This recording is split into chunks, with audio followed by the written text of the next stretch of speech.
妈妈，我好看吗？耳畔响起了女儿那熟悉而甜美的嗓音。我环顾四周，意识到我已重返这个温馨的家。这里没有医院里那股刺鼻的消毒水味，也没有癌症带来的那种深入骨髓的疼痛。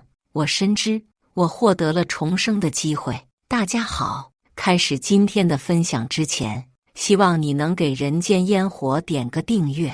我将会分享更多优质的内容。我注视着面前的江小雅，她的小脸上虽然涂了厚厚的粉底，但依然难以掩盖那些烦人的痘痘，那些凸起的点点依然清晰可见。回想起前世她的那些行为，我强压下心中的不适，露出温和的笑容说道：我的宝贝女儿当然是最美的了，要是再配上点唇彩，那就更完美了。曾经的江小雅总是背着我偷偷化妆，每次被我发现，我都会要求她彻底卸妆。为了给她树立榜样，我自己也从不化妆，结果却因此常被领导批评，工作表现也平平无奇。但这样的做法反而让女儿对我心生怨恨，她甚至觉得那个总是纵容她的江恒才是世界上最好的父亲。更令我痛心的是，后来我的丈夫竟然和楼下的化妆品店老板娘有染。这一世，我决定不再做那个坏人，我要活出自己的精彩。如果女儿想化妆，那就让她去吧，我倒要看看，没有我的阻拦，她会如何发展。江小雅听到我的话后，显得有些意外，因为过去我总是坚决反对她化妆，毕竟她还是个高中生，学业应该是她的重心。但现在的我不仅没有阻止她化妆，还热心地给她提建议。我蹲下身子，轻柔地抚摸着江小雅的头发。乖女儿，妈妈有一支西柚色的口红，非常适合你，如果你喜欢就拿去吧。说完，我回到房间，拿出一支崭新的口红，递给了女儿。小雅接过口红，兴奋地拥抱了我。妈妈，你真是太好了！我回应着她那有些生硬的拥抱，嘴角微微上扬。毕竟，这只是我复仇计划的一个开始。江恒下班回家，看到妆容完整的江小雅，露出了惊讶的表情。老婆，你怎么会同意她化妆了？我点点头，女孩子爱美是天性，化点妆确实更漂亮了。女儿听了非常高兴，她抬起头对江恒说：爸爸，等会儿你带我去楼下孙阿姨的店里，我想买些化妆品。我老公听了，毫不犹豫地答应了。上一世就是那个孙梦晴与我的丈夫有染，这次我要看看他们会如何发展。在我得知那件事时，已是病重到无法行动，只能无助地躺在医院的病床上。之后，他顺理成章地搬进了我的家，取代了我女主人的位置。所以现在，我打算跟着他们一起去见见小雅口中的这位孙阿姨。我平静地对他们父女俩说：我也一起去吧。他们并没有反对，因为在他们心中，我一直是那个随时为他们买单的移动钱包。到了楼下的化妆店里后，孙梦晴见到了我老公和女儿，立马凑了上来。小雅，江哥，你们又来了呀。小雅，我们店里新来了一款腮红，肯定很适合你。话还没说完，她看到了站在后面的我。孙梦晴刚开有点慌乱，但是很快就恢复了镇定。她赶紧笑着说：思雨姐，你也来了呀？最近江恒哥还说你工作忙呢，没想到有空来这里。我平时基本不来这家店里，这孙梦晴连我最近工作忙也这么清楚。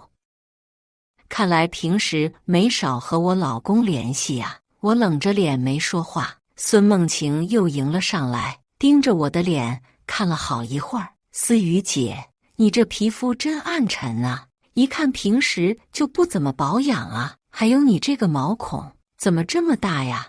你鼻子上的黑头也好明显啊。思雨姐，要不是江恒哥人好，不嫌弃你，不然没有哪个男人会忍受老婆这么不修边幅的。我们女人啊，还是要注意一点形象，你说对吗？对，对你个大头鬼！我看了一眼孙梦晴，大双眼皮，割的，立体的鼻子，做的3、6D 大胸，垫的，再加上化着全妆，看起来倒也勾人。江恒目不转睛地看着孙梦晴，眼珠子都快粘到她身上去了。我再看了看镜子中的自己，为了给女儿做榜样，自己确实没有花时间收拾自己，但是皮肤绝对不是孙梦晴所说的那样糟糕，只是稍微有点暗黄而已。她这么说的目的，无非是在我老公和我女儿面前让我出丑。果然，我老公嫌弃地看了我一眼，梦晴，我老婆就是一普通妇女而已，平时也不爱打扮，哪有你这么漂亮呀？我女儿也白了我一眼，孙阿姨，你说的对，要是我妈妈是你该有多好啊，这样同学都会羡慕我的。对了，你刚才说哪款腮红适合我，快点带我去看看。说完，小雅就亲切地挽着孙梦晴的手去货架上挑选了。就这样，孙梦晴他们花了1个多小时，挑选了整整1袋子的化妆品。到付钱的时候要1万多，我看了一眼那袋子里的东西，都是没有牌子的劣质化妆品。孙梦晴含情脉脉地看着我老公，江恒哥，你们住这么好的房子，这点钱对于你们来说肯定不算什么。我们目前所以住的房子在市中心的高档小区，这是我结婚的时候的陪嫁。江恒每个月工资只有5000元，光自己吃饭和日常开销已经花去了1大半，家里里里外外都是我在操持，所以这个1万多对于江恒来说是一笔不小的数目。但是孙梦晴不知道，她估计把我老公当作有钱人了。既然这样，我肯定要给他这个表现的机会啊！见我一直没动静，江小雅直接走到我面前，对着我吼道：“妈，愣着干嘛？快点付钱！”我对着我江恒说：“老公，我没有带手机，这个钱你来付吧。现在的我才不要做这个冤大头。”江恒面色尴尬，但是他看了看孙梦晴一脸期待的表情，咬了咬牙，拿出手机付了这些钱。这样也好，让江恒把私房钱吐点出来吧。回到家，女儿兴高采烈地在脸上涂抹抹，腮红打得很重，远远看过去和猴屁股一样，嘴唇也红得好像要吃人。最重要的是，她脸上的坑坑洼洼已经越来越明显了。孙梦晴卖的化妆品大多都是小作坊生产出来的3无化妆品，经常用不仅会让皮肤变差，细菌滋生，从而导致痘痘更加旺盛。最重要的是，这种化妆品含有大量的重金属，长期使用会让人重金属中毒，并且让神经产生幻觉。不过这些和我又有什么关系呢？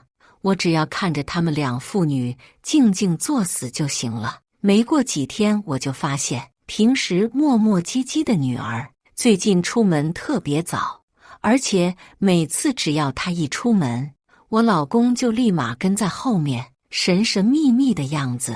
晚上回来也特别晚，这让我有点好奇，我一定要看看他们到底在搞什么名堂。这天一大早，江小雅给自己化了个妆，一大早就出门了。江恒见状，也跟着一起出门了。我悄悄跟在他们后面，发现他们两个竟然结伴而行，一起走进了孙梦晴的化妆品店。而桌上已经放了2碗热气腾腾的螺蛳粉和奶油蛋糕，而我给专门他们两个准备的鸡蛋加三明治却被他们扔到了垃圾桶。同样的，到了晚饭的时候，孙梦晴还给小雅和江恒准备好了几块肥腻的猪蹄以及汉堡可乐。小雅啃着猪蹄，油光满面。孙阿姨，你做的真好吃，不像我妈就会让我们吃清淡的。江恒也在一旁接着，就是啊，一天到晚就知道让我控制饮食。孙梦晴又从锅里给他们拿了一只炸鸡。江恒哥，你老婆真是不体贴，工作那么辛苦，怎么可以不吃点好吃的呢？他们三个就像其乐融融的一家三口一样，深深刺痛了我的眼。上一世，为了我女儿和老公的健康，我经常控制他们的饮食，尽量和他们两个做少油、少盐的食物。没想到却因为这样而被嫌弃。到了晚上，我看到孙梦晴发了一条朋友圈：3餐4季，不必太匆忙，毕竟我们有一生要和你们浪费。配图是今天孙梦晴做给江恒和小雅吃的一桌菜。小雅也在下面评论：谢谢孙阿姨，让我有家的感觉。江恒也点了一个赞，这样正好，我也懒得去给他们两个白眼狼做饭了。有这点时间，我还不如好好提升一下自己。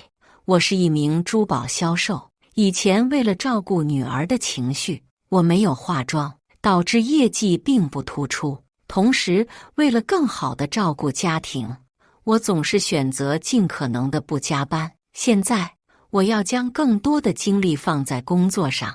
我给自己化了一个精干的职场妆，又新买了几套新款的套装。外在重要，内里同样不能忽视。我给自己报了专业的珠宝鉴赏知识，花了更多时间为自己添砖加瓦。最完美的状态不是从不失误，而是你从未放弃成长。我该拥有的绝不止这些。这天晚上，女儿洗脸的时候，突然惊慌失措地大叫一声，然后崩溃地哭了出来。我走过去一看，原来是她的脸上已经有地方出现了溃烂。我知道是那些毒化妆品开始起作用了。不仅如此，时间还提前了。上一世，女儿在很后面，她的脸才开始溃烂，现在提前了这么久。估计是孙梦晴平时给他们吃的各种甜食和高油脂的食物导致的。过量的糖分和油脂会促使皮脂腺分泌过多油脂，让江小雅原本就有的痘痘更加泛滥。而她每天又在脸上盖那么厚的粉底，皮肤根本无法透气，又加剧了皮肤的炎症，所以江小雅的皮肤出现溃烂也是无可厚非的了。小雅不停地在哭，我老公见了，摸了摸女儿的头。小雅，明天问问你孙阿姨有什么好办法。小雅一边抽泣一边说，不嘛，我现在就要去。然后她又嫌弃地看了我一眼，谁叫我妈这么没用，人家孙阿姨又漂亮又聪明，如果她当我妈妈该有多好啊。江恒略显尴尬地看了我一眼，老婆，你看这。小雅非闹着要大晚上去，我笑着摆摆手，赶紧去啊，什么都没有小雅的脸重要啊。听完后，他们两父女兴高采烈地出门了。等回来的时候，小雅的手上又拿着一堆没有听过的护肤品。江恒经过我的时候，我还闻到了他身上一股若有若无的香水味。我不动声色地从他身边走过，又随便找了一个借口和他分床睡了。和这种男人同床共枕，只会让我觉得恶心。晚上，孙梦晴又发了一个朋友圈，被爱总是值得被记录，然后配图是一款价值昂贵的女士手表。我看了一眼江恒的手上，他上次生日的时候，我特地买给他的手表已经不见了，估计是卖了。然后又买了一块女士的送给孙思梦。我冷笑着，这男人真是好算计。不过我并没有当众戳穿这件事情，毕竟这些并不值得我大动干戈。上班的时候，我突然接到江小雅班主任的电话。江小雅妈妈，小雅现在上课经常走神，同时她的成绩也下滑得厉害。还有，她现在每天化着大浓妆来，她说是你允许的。我笑着说，老师，小雅现在长大了，有她自己的想法了，所以她无论想干什么，我都尊重她的意见。上一世的时候，我在病床上，他毫不犹豫地和江恒拔了我氧气罐。你死了真好，这样就没人管我了。所以现在的我才不会费力去管他，他到时候会变成什么样子，我倒是很期待呢。小雅用了孙梦晴的护肤品之后，2-3天后，溃烂的脸竟然奇迹般的好，而且她的皮肤看起来甚至比以前更加好，不仅吹弹可破，还细腻有光泽。女儿很得意，每天都是美滋滋的照着镜子。孙阿姨就是比你厉害，我的脸还是这么漂亮。我老公也在一旁附和，那肯定啊，你妈怎么比得过你孙阿姨呀？小雅，你现在的皮肤竟然一下子变得这么好，孙阿姨真是功不可没呀。我笑笑，没有说什么，因为我知道孙梦晴给小雅用的是激素护肤品，这种护肤品能让小雅的皮肤在短时间内就变得很好，但是一旦停止，就会出现更为可怕的反噬。不过我并不打算提醒她，这都是她咎由自取的结果。经过我不断努力后，我的工作成果得到了很大的提升，销售业绩增长迅速，成交的顾客越来越多。我很快变成了珠宝店的金牌销出，光提成每个月已经超过5万了。我用自己挣的钱为自己购置了不少珠宝，我也努力减肥，体重秤上的数字越来越小，整个人的精气神都出来了。我的闺蜜还打趣我说我和刚毕业的小姑娘一样漂亮了。不过我知道，那时候的漂亮是因为年轻，而现在的美也更需要体现在阅历、学识、品味上。不要把自己框在固定思维里，一直躲在舒适圈的人不会进步。逆水行舟，不进则退。最好的贵人就是不断努力的自己。我去医院全面检查了身体，好在时间还早，我并没有像上一世那样得癌症，只是身体有些亚健康。开了一些调养的药后，我打算进行下一步的计划了。回家的时候，我拿出一张假的体检单，上面显示的结果是我得了癌症。我露出一副很痛苦的表情。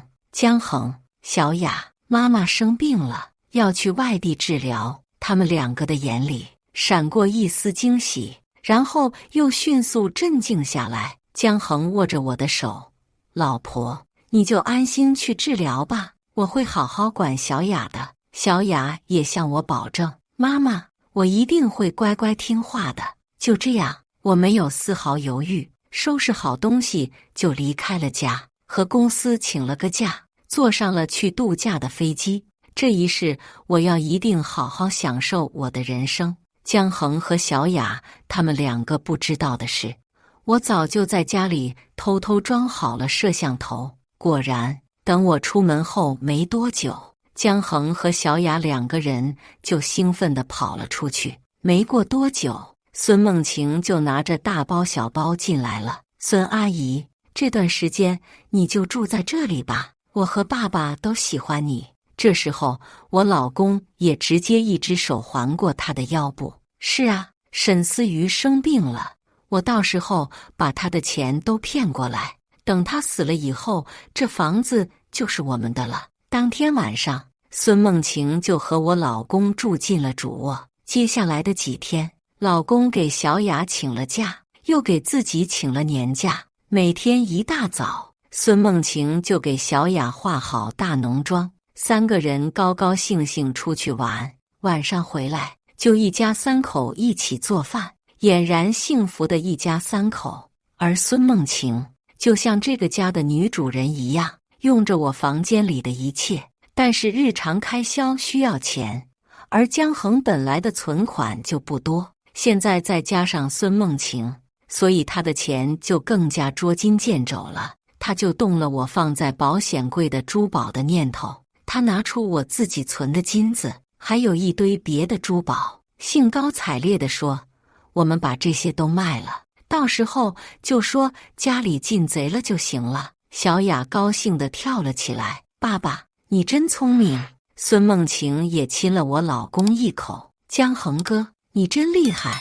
我老公用这些珠宝金子换了大概20几万，他用这些钱给孙梦晴买了香奶奶包包、爱某式手镯等奢侈品，又买了许多昂贵的食材。他们几个每天的食物都是龙虾、鲍鱼、海参、赤肚等，日子过得非常久。我在国外的沙滩上喝着橙汁，冷眼看着摄像机镜头前的这一切，一家3口其乐融融是吗？我要送你们一个个上天堂。在国外吃吃喝喝了半个月以后，想着时间差不多了，我就买了机票，回到了那个所谓的家里。当我开门的时候，孙梦晴坐在沙发上，穿着我新买的丝绸睡衣，而我老公正在给她洗脚。见我回来了，我老公尴尬地解释道：“老婆，梦晴他们那里停水了，所以……”我冷冷地看着他们2个。江恒，你这个贴身服务不错嘛？孙梦晴脸上一白，讪讪地笑着：“思雨姐，江恒哥只是好心，你不会介意吧？”我老公自知理亏，赶紧凑上来，笑嘻嘻地问我：“老婆，你怎么回来了？你不是去治疗了吗？”我抬眼看着他：“我的病好了。”江恒的脸上一脸惊恐：“怎么会？癌症怎么会这么快好？”我挑眉：“咋了？盼着我早点死是吗？”江恒连连否认。我拿着行李箱回到房间，当着他们的面把所有孙梦晴的东西全都扔了出。没过多久，我就黑着脸出来了，家里的那些首饰都没了，大概要30几万呢，要赶紧报警啊！我听到江恒轻声嘀咕了一句：“30几万，那个老张才给我20几万，你说什么？”我假装听不清问江恒，他赶紧摆摆手：“老婆，有一次我回家的时候，发现门开了，会不会是小偷进来了？”我赶紧说：“那就更要报警啊，别拖了。”江恒听了，赶紧拒绝。他思考了一会，又想出了另外一番说辞：“老婆，我记得岳父岳母有这个房间的钥匙，会不会是他们？”好家伙，这个人渣居然把祸水这个往我爸妈身上引，他以为这样我就只能忍气吞声，不敢报警了。我真是恨自己婚前没有擦亮眼睛，我直接打了他一巴掌又一巴掌，直到把他所有的脸都打肿了才解气。他自知理亏，不敢还手。这时候的孙梦晴早就偷偷溜走了，他对江恒本就不是真爱，现在他知道了江恒并不是他认为的有钱人，肯定溜之大吉了。我一直吵嚷着说着要去报警，我看到江恒晚上急得一晚上都没睡，直到我看到他偷偷打开了某某借贷平台，我知道压死他的最后一根稻草要来了。上一世的时候，江恒就热衷于去各个网贷平台借款，经常拆东墙补西墙。我看不下去的时候，也会经常为他善后，所以那时候并没有多大问题。但是现在，我才不会傻到帮他去还债，他只能问高利贷平台借了30几万，将原来的珠宝给买了回来，这样子我才没有去报警。现在的他，高利贷暴雷只是时间问题。我找人将江恒老家即将拆迁的消息的放了出去，所以现在的他以为自己老家即将拆迁，他又开始肆无忌惮地借各种高利贷用来花销。我趁机找不同的理由和他吵架，然后又顺势提出了离婚。江恒一副满不在乎的样子。沈思雨，我告诉你，我老家快要拆迁了，到时候你求着我复婚，我都不会搭理你。我赶紧点头。就这样，我顺利和他离婚。他把老家即将拆迁的消息告诉了孙梦晴，他们两个又重归于好了。而江小雅当然选择跟着江恒，我一点都不意外。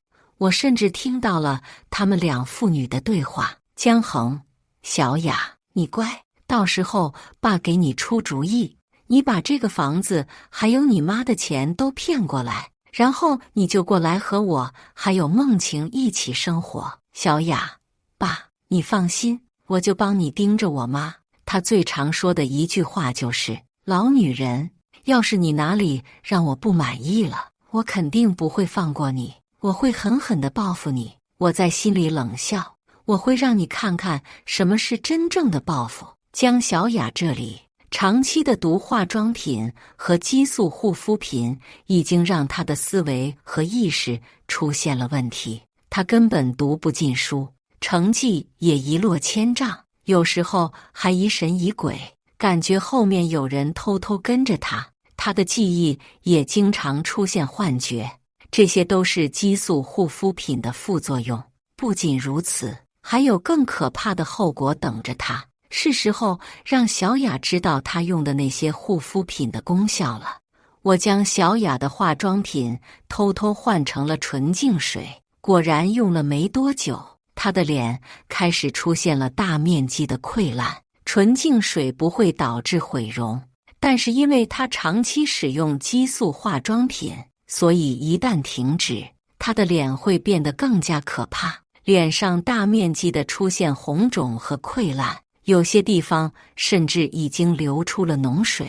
小雅绝望地用粉底来遮盖，盖了一层又一层，可是根本没有用，她脸上的惨烈已经无法用粉底遮挡了。现在天热了，她脸上溃烂的地方还散发出了一股腥臭味。江小雅一去学校，同学们都远远地避开她，害怕和她扯上一点关系。她暗恋的男神也当着所有人的面骂她丑八怪来了。她走在路上，小区里其他人也都对着她指指点点，这让曾经那么注重外貌的江小雅有些无法接受。她无法理解问题究竟出在哪里，只有我虚伪地陪伴在她身旁，给予她看似关心的目光。小雅，你本来应该很漂亮的，只是我故意停顿，让她急切地想要知道答案。女儿狠狠地盯着我，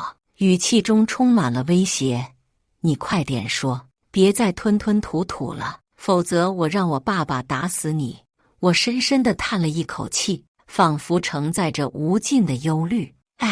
问题就出在你楼下的孙阿姨身上，她给你的那些护肤品，妈妈已经去检测过了，全都是含有激素的，所以你的脸才会变成现在这个样子。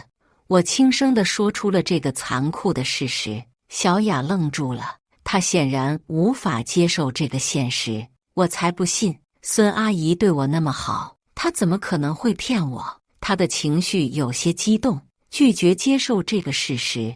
我只能拿出关于激素护肤品的新闻报道给她看，那些图片上的激素脸一个比一个吓人，令人触目惊心。她终于相信了我说的话，眼中闪过一丝恍惚和震惊。江小雅的眼中升起了一股强烈的恨意，她愤怒地抓住自己的头发，然后又将那些从孙梦晴那里买来的护肤品全部扔掉。可是她的脸依旧没有任何好转的迹象，毕竟这种激素脸需要非常长的时间才能逐渐恢复。我又在不经意间翻出她以前的照片。小雅，你以前多漂亮呀！你要是没有用孙阿姨的护肤品，你肯定能当个笑话。我看到她紧紧握紧了拳头，她眼底进发出来的恨意越来越明显。接下去，我又不停用这种话语去刺激她。对于江小雅这种小女孩来说，美貌便是他至高无上的东西，一旦有人摧残他的美貌，那便是不可饶恕的。所以现在的他已经将孙梦晴视作了他美貌的终结者，而江小雅又是一个锱铢必报的人，他绝对会对此有所行动，而不是将报复仅仅停留在表面。果然，没过几天，孙梦晴就出事了。这天我刚下班，我们那栋小区就密密麻麻围满了人，不仅有警察，还有一辆救护车。我凑上去一看，孙梦晴躺在担架上，正要送往医院。听周围的邻居介绍，孙梦晴被人泼了一整瓶高浓度硫酸，她的脸已经惨不忍睹，脸上的皮肉分离，露出了里面的红肉，她的胸口、脖子也被硫酸泼到。医生说，孙梦晴需要经过很多次手术，承受巨大的痛苦，才有可能活下来，而她的脸永远都无法恢复成原来的样子，她的脸会永远带着大面积的伤疤和曲曲折折的伤痕，恶心至极。警方根据监控查到嫌疑人就是已经逃窜的江小雅。当警方找到她的时候，她正在疯疯癫癫的自己脱自己的衣服，一边念叨：“你该死，你该死！”江恒得知他的心上人被泼了硫酸后，痛苦的不行，但是他又无能为力。医治孙梦晴需要花费大量的金钱，但是这时候他的高利贷已经无法继续偿还了。他把能借的地方都借了，也没有办法借到更多的钱。他一直心心念念的老家拆迁，现在也没有任何消息。因为那个消息就是假的，催收电话打到他的公司，公司领导担心因此会影响公司形象，就将他辞退。他来找我，我又直接把江恒赶了出去，将大门换了锁，又将他的电话全部拉黑。走投无路的他只能东躲西藏。他来店里找我，也被店里的保安直接轰了出去。主打的就是一个眼不见为净。再后来我就不清楚了，因为那时候的我已经晋升主管了。我又一次用自己的努力触碰到了胜利的丰碑。这天我走在路上，有一道身影向我慢慢逼近。当我看清的时候，江恒拿着一把刀出现在了我面前。他慢慢向我走近，脸上的笑容越来越阴森。沈思雨，我欠了一大笔钱，现在只有你能帮我了。要是你不肯帮我，那就别怪我不客气了。他紧握着刀，缓缓地向我逼近。我轻蔑一笑，毫不犹豫地一脚将他的刀踢飞。这一世，我比任何人都更加珍视生命。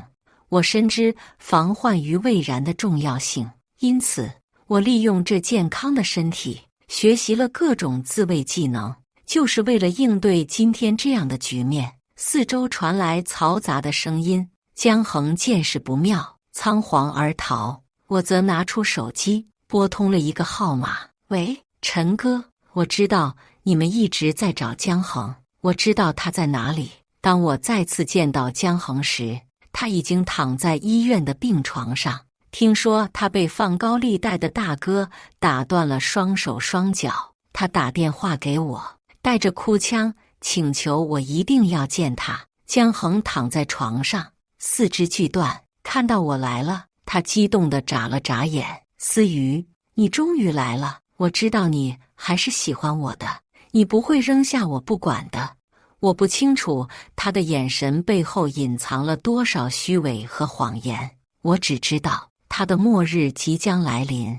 我笑着回应：“是啊，我来接你回家了。”我把江恒带回了家，将他安置在阴暗狭小的阁楼里。他四肢俱断，除了头部，全身都无法动弹。长期的卧床使得江恒的身上长满了褥疮，随着天气变热，伤口处甚至滋生了密密麻麻的白色蛆虫。江恒的身上渐渐散发出令人作呕的恶臭，他每天都在痛苦中哀嚎，而我每天所做的仅仅是给他喂几口米汤，以维持他最基本的生存需求。半个月后，江恒的声音逐渐微弱，他的身体状况已经恶化到无法形容的地步，全身泛着黄水，伤口散发出难闻的恶臭。当他看到我时，眼中充满了愤怒，用仅剩的力气嘶吼着：“沈思雨，你为什么要这么对我？”我微微一笑：“江恒，你知道吗？这一切都是我做的，但我只不过是在为上一世的自己复仇而已。”江恒惊恐地睁大眼睛，难以置信地说：“你……”话还没说完，他的生命就走到了尽头。而不久后，警方通知我，被关押的江小雅精神失常，在监狱放风时，她突然出现幻觉，疯狂地撞向墙壁，最终头破血流，抢救无效死亡。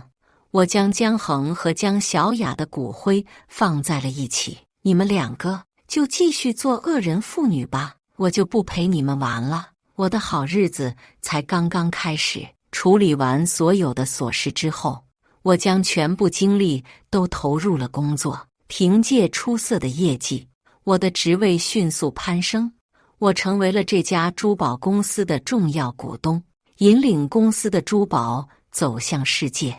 并非珠宝赋予我光芒，而是我的自信让我熠熠生辉。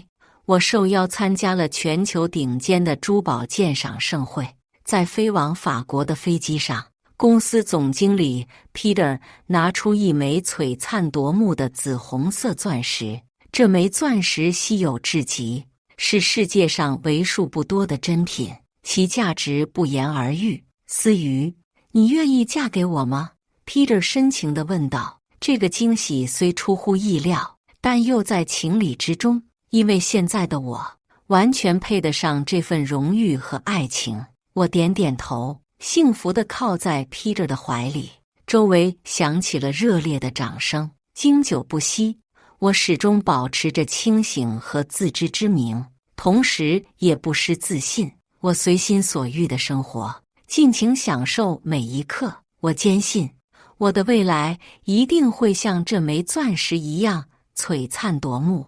以上就是今天分享的故事，大家有什么想说的、想吐槽的，欢迎在下方评论交流，也更希望能给人间烟火点个订阅，我将会分享更多优质的故事内容。